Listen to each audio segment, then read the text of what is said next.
이스라엘 자손이 다시 여호와의 목전에 악을 행하여 바알들과 아스다롯과 아람의 신들과 시돈의 신들과 모압의 신들과 암몬 자손의 신들과 블레셋 사람들의 신들을 섬기고 여호와를 버리고 그를 섬기지 아니하므로 여호와께서 이스라엘에게 진노하사 블레셋 사람들의 손과 암몬 자손의 신들을 하시니 그 해에 그들이 요단강 저쪽 길앗에 있는 아모리 족속의 땅에 있는 모든 이스라엘 자손을 쳤으며 18해 동안 억압하였더라.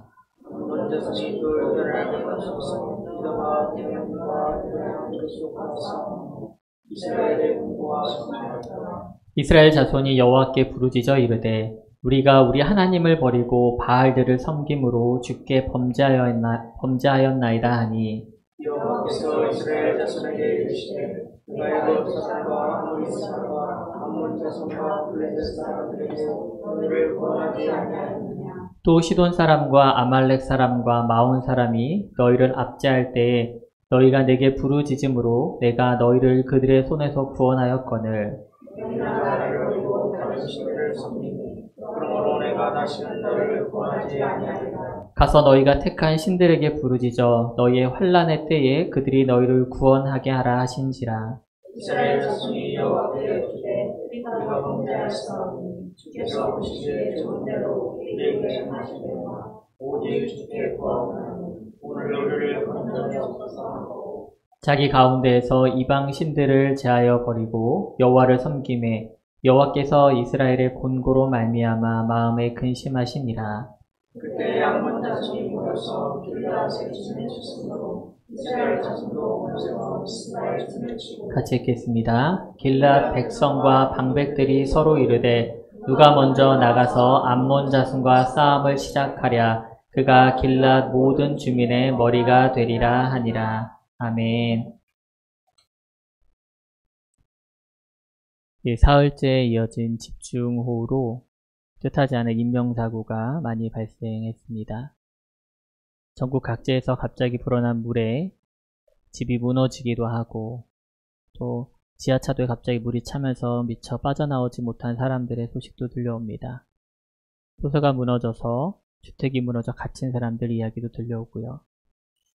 지난밤 기준으로는 사망자가 24명 그리고 실종자가 30명 정도로 앞으로 좀 더 사상자가 발생할 것으로 예상하고 있습니다.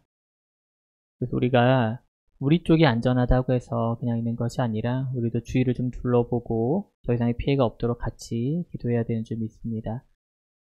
얼마 전 우리 지역 홍성군에서도 큰 산불로 많은 사람들이 어려움을 겪었던 건 아마 기억하실 것입니다.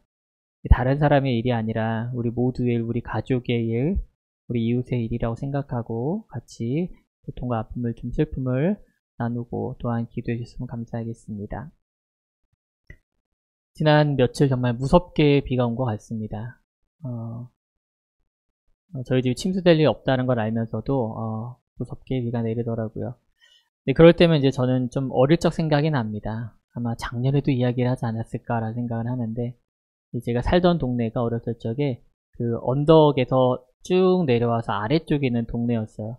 그 앞에 큰 사거리가 있었는데 여름이면 그 사거리가 물에 전벙전벙 될 정도로 조금 물이 잘 찼던 그런 동네였습니다.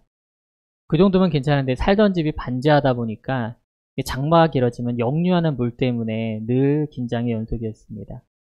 한 번은 이제 밤사이 내린 비 때문에 역류하여서 집안에 막 물이 다 차가지고 장판도 뜯어내고 막 가구도 밖으로 내고 했던 그런 어렸을 적의 기억이 있습니다.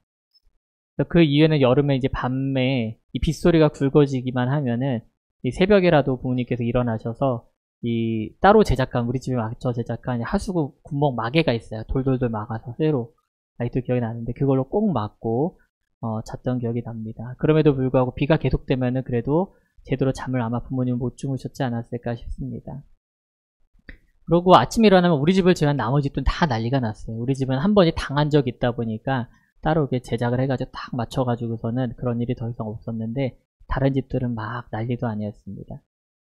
어제 국민일보 사이트에서 뉴스를 보는데 첫 타이틀이 이제 제목이 장마는 이제 시작, 교회들 배수구부터 살펴라 라고 써 있더라고요. 감사하게도 이제 우리 교회는 2층이라서 큰 걱정은 없지만은 그 뉴스 안에도 나와 있지만 많은 교회들 또는 많은 성도들 집이 여전히 뭐 지하에 있다거나 또한 비 피해를 받을 수 있는 환경이 있다 보니까 굉장히 긴장하면서 어려움 가운데 지내고 있습니다. 근데 이러한 피해 있잖아요, 여러분들. 최소화하기 위해서는 제가 생각해 보니까 몇 가지 원리가 있는 것 같습니다. 가장 먼저는 이 경고에 민감해야 됩니다. 경고에. 예전에는 이제 텔레비전 뉴스에만 의존할 수밖에 없었죠. 근데 요즘에는 지역별로 아주 세세하게 긴급 재난문자 서비스 등을 통해서 어느 시대에 어느 정도의 비가 올 거라고 예상을 하고 경고로 알림을 해줍니다. 또한 우리가 또 주의해야 될 것은 약한 곳을 좀 돌보아야 합니다. 약한 곳을 돌아봐야 합니다. 무너지거나 새는 곳은 없는지 또는 기존에 물이 들이쳤던 경험이 있다면은 잘 방비가 되어 있는지 다시 한번 약한 곳을 돌아봐야 우리는 이러한 재난에 대비할 수 있습니다. 저는 이것이 우리 신앙에 있어서도 똑같이 적용된다라고 생각을 합니다. 신앙생활에 이 어려움이 닥치고요, 여러분들. 믿음이 흔들리는 것에는 분명한 전조가 있습니다. 우리에게는 분명한 경고의 메시지가 주어질 텐데 그것에 우리가 둔감하기 때문에 못 알아채는 것입니다. 또한 동시에 우리의 내 믿음을, 우리 공동체 믿음 가운데 혹시 균열은 없는지, 약한 부분은 없는지 우리는 계속 살펴보고 보수를 해야 합니다. 그런 면에서 우리가 지금 이 순서대로 살펴보고 있는 이 사사기는 우리에게 좋은 알람이 되어줍니다. 왜냐하면 사사기는요, 사실은 끊임없이 죄를 짓고 그 결과를 감당하는 사람들이 나오기 때문입니다. 하나님의 사랑과 인자하심으로 인해서 그 어려움을 이겨내기는 하지만 머지않아 은혜를 잊고 다시 한번 신앙은 타락을 합니다. 앞서 뉴스 기사의 제목처럼 배수구를 잘 살펴야 해요. 배수구가 뭡니까? 이 더러운 것들이 빠져나가는 길목입니다. 우리가 하나님 앞에서 민감하고 신앙을 잘 정비할 때는 말이죠. 배수구를 따라서 우리의 허물과 약함이 잘 흘러나갑니다. 그런데 그렇지 않다면, 배수구가 잘 정비되어 있지 않다면은 그 더러움이 어떻게 될까요? 역류하여서 우리를 향해서 그 더러운 것을 내뱉을 것이고 우리가 죄의 오물을 뒤집어 쓰게 될 것입니다. 우리는 우리 가운데 있는 이 죄를 흘려보낼 이 배수구에 대한 관리가 잘 되고 있을까요? 오늘 본문 사사기 10장을 시작하면서 이스라엘 백성들을 보면 그 배수구가 점차 막혀가고 있다는 것을 우리는 인지할 수 있다는 것입니다. 우리가 읽진 않았지만 10장 1절에서 5절을 보면요. 2명의 사사가 세워집니다. 돌라라고 하는 사사는 23년간 사사로 부르심을 받았고요.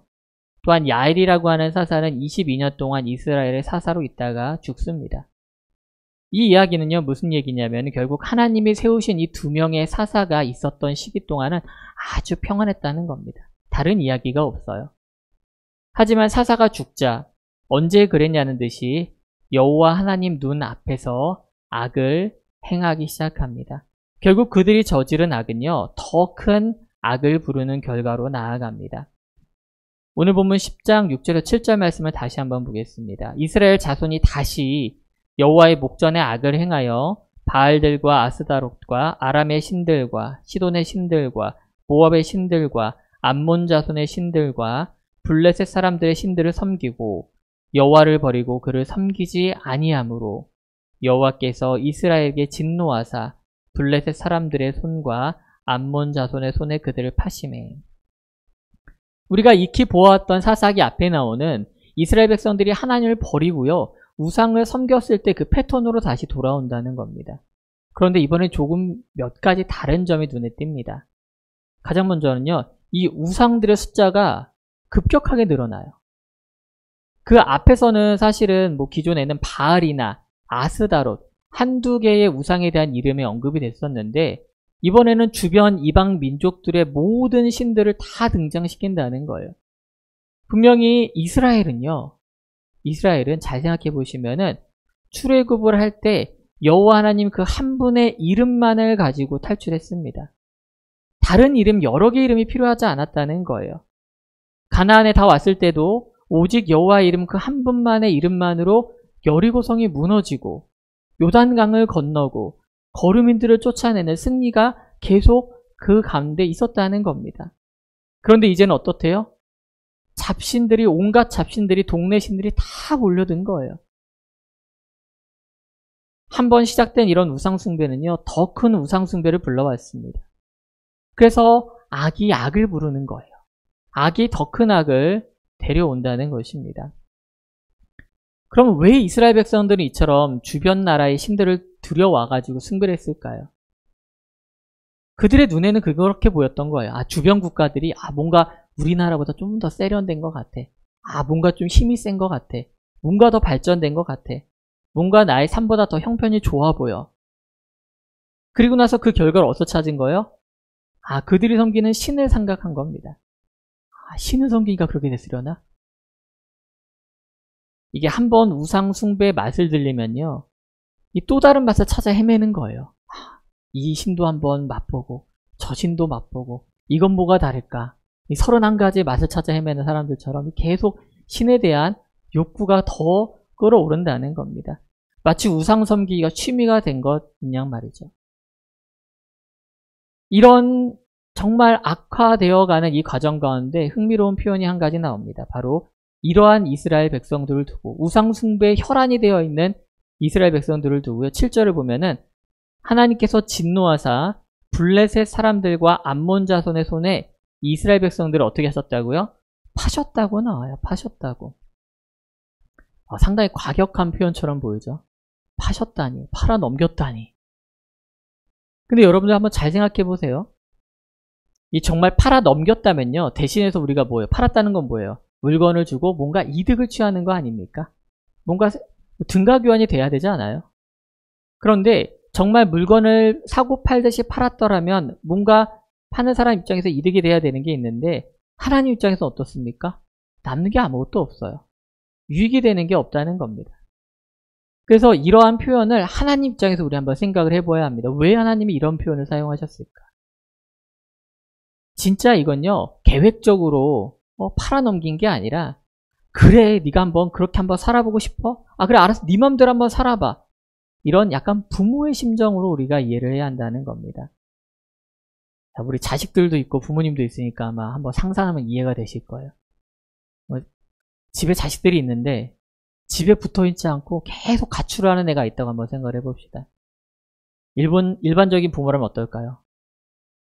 걔가 어디를 가든지 막 연락을 할 거예요. 친구한테 수소문하고 어디 있든지 막 찾아가서 PC방에 있든 어디 있든 막 찜질방에 있든 데리고 끌고 올 거예요. 옛날 말로 막 머리끄댕이를 붙들고라도 와서 집에다 딱 앉히고, 그래도 말 안 듣고 하면 어떻게 해요? 옛날 분들 어떻게 하는지 알아요, 여러분들? 머리를 밀어버렸어요. 요즘 그러면 아동학대를 부모도 신고당하는 걸로 알고 있는데, 그런데도 계속 사고를 치고 집에 안 있어요. 계속 나가려고요. 그럼 부모님들이 어떻게 하실 것 같아요? 극악 처방도 한번 필요한 겁니다, 이때. 그래, 한번 네 인생 네 맘대로 한번 살아봐라. 놔두는 거죠. 네 한번 세상에서 하고 싶은 데 다 살아봐.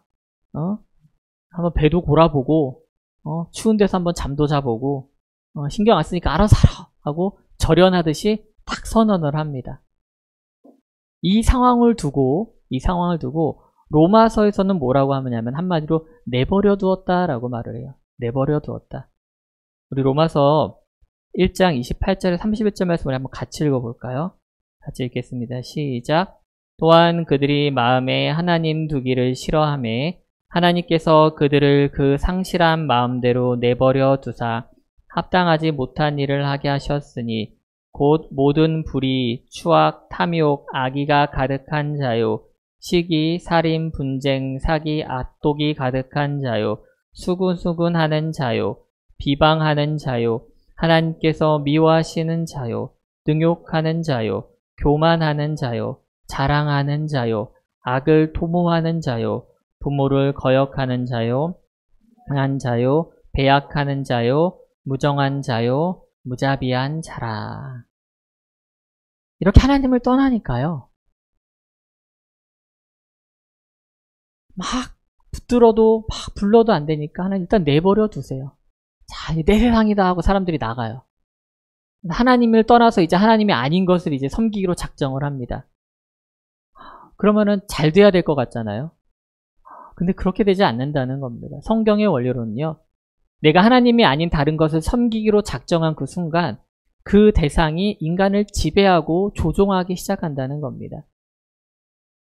돈을 따라가면요, 여러분들, 내 수중에 돈이 생기는 게 아니라 내가 돈의 노예가 된다는 거예요. 돈이 나를 조종한다는 겁니다. 내가 세상의 유행을 따라가잖아요. 내가 세상 유행을 따라 힙한 사람이 된 것 같아. 요즘 말로. 근데 여러분들, 결국 우리는 그거에 붙들려요. 우리의 삶의 중심이 흔들린다는 겁니다. 내가 하나님의 소유된 백성이었을 때는요, 여러분들 잘 생각해 보시면은 하나님의 보호하심을 얻는 거예요. 근데 그 보호막을 발로 걷어차는 순간 악이 우리를 덮치는 것, 그건 너무도 자명한 일 아니겠습니까? 그래서 8, 9절에 나오는 것처럼요, 사방에서 공고를 당하는 겁니다. 이전에 없었던 곤고와 고난까지 닥쳐든다는 겁니다. 그렇게 수많은 우상신들을 섬기니 그 수많은 우상신들마다 고난이 따라 들어올 수 있는 것, 그거 너무 당연한 일 아니겠습니까? 우리 그리스도의 삶도 어떨 때는요, 별반 다르지 않은 것 같다는 겁니다.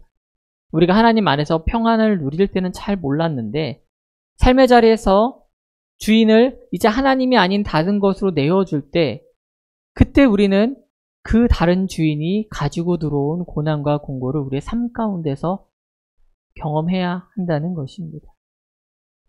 요즘 말로 역체감이라고 합니다. 역체감. 뭐냐면은 여러분들 이제 좋은 물건을 샀어요. 예를 들어 스마트폰 아주 좋은 걸 썼어요. 근데 부셔먹었네. 어떻게 해요? 일단은 급한 대로 좀 싼 거 사다가 해야죠. 역체감이 일어나는 거예요. 좋은 차를 타다가 잠깐 차가 고장나서 잠깐 렌트했어. 내 차 같지가 않아. 역체감이 일어나는 거예요.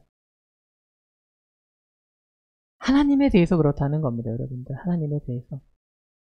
하나님 안에서 우리가 살아갈 땐 잘 몰라요. 그 평안함이 당연하다고 느낍니다. 근데 우리가 하나님을 벗어나고 하나님이 아닌 것에 대해서 우리가 지배를 받고 살아갈 때 그 역체감은 엄청나게 클 수밖에 없다는 걸 아셔야 합니다. 하나님의 표현의 수위는요, 점점 높아집니다. 아까 너를 팔아넘기겠다라고 하셨는데 이제 공고가 심해져서 하나님께 부르짖는 이스라엘 백성들에게 이렇게 말씀해요. 왜 나한테 와서 그래? 아니 바알이 좋다며, 아니 아람신과 시돈신들이 좋다며 가서 살아. 왜 나한테 와서 그래? 오늘 하나님이 하시는 말씀이에요. 내가 너희를 한두 번 구했어? 응? 내가 애굽에서 너희를 구하고 아모리 사람한테 구하고 내가 얼마 전에는 블레셋 사람들에게서 너희를 구원했잖아. 그러면서 뭐라고 쾅 박으세요? 니네가 선택한 신들한테 가서 구해달라 그래. 다 이렇게 하나님 말씀하시는 거예요, 오늘. 사사기 패턴에서 이전에는 볼 수 없었던 하나님의 태도가 드러난다는 겁니다. 그런데요, 하나님이 이러한 태도를 보이시는 동시에 어떤 면에서는 하나님의 감추어졌던 어떠한 감정이 훨씬 더 잘 드러나기도 합니다. 예전에 우리 하나님은 사실 출애굽과 또한 이 사사기를 통한 하나님이 일을 하신 동안은 굉장히 장엄한 모습으로 나타나셔서 전쟁을 크게 이기시는 그런 모습을 보여주셨어요. 또 어떤 사람들이 이렇게 느꼈어요. 인간과는 구별돼서 저 멀리서 율법을 던져주고 죄에 대해서 심판하시는 그런 심판자의 모습으로 봤다는 거예요. 그런데 오늘 본문에 보니까 인간을 향해서 이렇게 막 과격한 표현을 쓰시는 것과 함께 그 못지않게 인간을 향한 하나님께서 우리에 대한 감정을 숨기지 못하고 마주 나가는 그런 하나님을 만나게 된다는 겁니다. 그게 바로 오늘 말씀의 제목인 여호와가 근심하시게 되었다라는 겁니다. 여호와께서 근심하시게 되었다. 사사기 10장 16절입니다. 자기 가운데서 이방신들을 제하여 버리고 여호와를 섬김에 여호와께서 이스라엘의 곤고로 말미암아 마음에 근심하시니라. 하나님이요, 정말 앞선 표현처럼 정말 인간을 우상에게 팔아 넘기고 인연을 끊어버렸다면요, 근심할 필요가 없죠. 왜 근심합니까? 팔아 넘겼는데, 끝났는데, 이제 아예 남남이 돼버렸는데 말이죠. 그런데 여러분들 잘 아시죠? 이 부모와 자식 관계는요, 이게 끊는다고 끊어지는 관계가 아닙니다. 아무 곳으로도 끊을 수 없습니다. 아무 곳으로도요. 그래서 우리는 여기에서 우리의 소망을 발견해야 되는 거예요. 근심한다는 말을 좀 찾아보니까 히브리어로 카차르라는 단어더라고요. 카차르.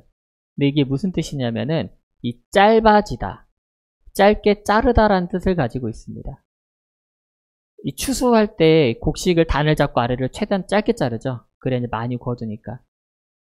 근데 이 뜻이 이제 좀 더 확장돼가지고 조급해하다, 성급해하다라는 단어로 같이 쓰이기도 합니다.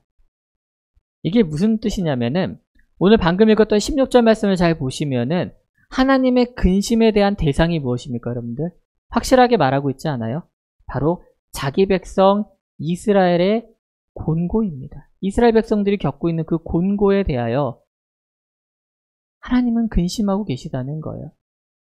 그 곤고가 뭡니까? 인간이 지고 있는 고통과 고난, 역경과 환난, 그 모든 것들을 이야기하는 겁니다.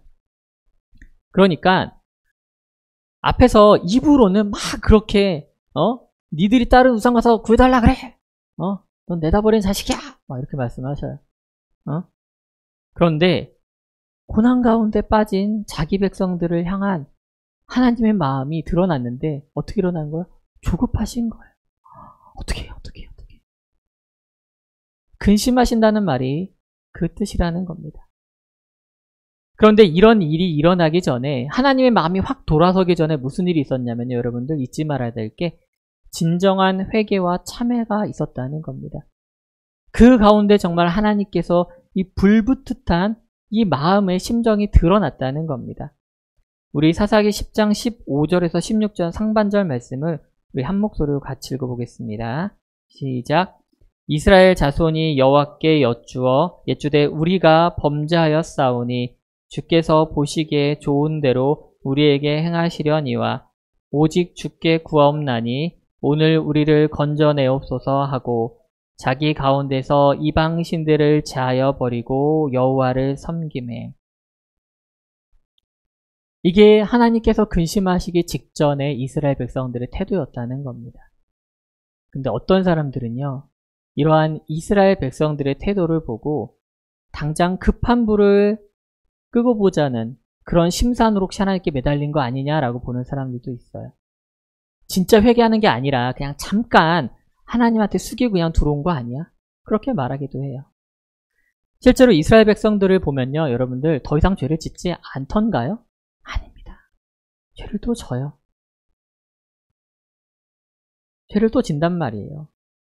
근데 그럼에도 불구하고 하나님은 근심을 하신다는 겁니다. 그들을 향해서 이 애끓는 이 사랑의 심정을 가지고 크신 팔을 다시 펴신다는 거예요.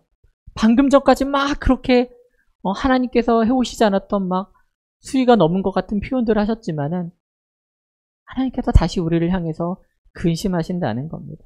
그게 바로 우리 하나님인 줄 믿기 원합니다. 우리 그리스도인들이요, 이 세상이 망하고 내 모든 것들이 무너지더라도요, 끝까지 포기하지 않을 딱 한 가지가 있다면 그거는 하나님께서 우리를 향한 사랑이신 줄 믿기 원합니다. 여러분들 다 잊어도 괜찮아요. 뭐 복잡한 거 다 잊어도 됩니다. 하나님께서 나를 향한 그 사랑은 그 무엇으로도 끊을 수 없고 그것만큼은 세상이 무너져도 변질되지 않는구나, 바뀌지 않는구나. 그것에 대해서 우리는 놓치지 말아야 하는 것입니다. 그 사랑에 대해서 사도 요한은 요한일서에서 이렇게 말합니다. 우리 한번 같이 읽어볼까요? 시작. 하나님의 사랑이 우리에게 이렇게 나타난 바 되었으니 하나님이 자기의 독생자를 세상에 보내심은 그로 말미암아 우리를 살리려 하심이라. 아멘.